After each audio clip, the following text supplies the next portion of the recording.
دايما بيبقى احنا في وقت معين مهتمين اكتر بالجزء التكنيكال، وما بنكبر بنسيب التكنيكال شويه نروح للاداره. دي فبنلاقي طبيعة الأشياء. بس في ناس بتفضل واقفه عند الحته التكنيكال، مش راضيه، مش عارف يعدي الحته بتاعه اللي هو طبيعة الاداره. الأشياء اه. طبيعة الأشياء الدليل، خلينا أقطعك في الحتة دي.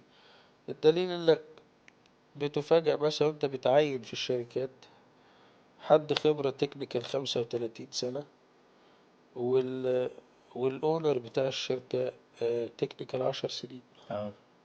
ده حقيقي. التكنيكال 10 سنين وهو بقى ناجح إن هو يكون أونر، هو لحق يمزج بسرعة ما بين مهارات التكنيكال اللي عنده أو اللي مطلوبة في السوق في التنفيذ ومهارات الإدارة، ايوه. فطور نفسه بسرعة. صح. ده في ريسك شوية، مم. في ناس ما بتحبش تعمل ده. زي ما حضرتك تفضلت كده، إنا وجدنا آباءنا على أمة. ايوه. آه، وفي واحد بيقول لأ خليني موظف، ده أضمن، مم. ده أفضل، ده مناسب لكاركترز، وده مناسب لكاركترز تاني. صح.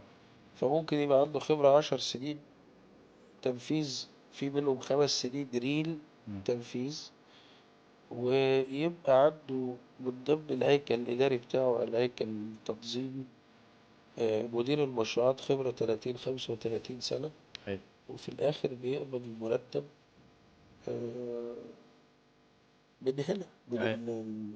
الأخير اللي هو بقاله 10 سنين خبرة ده.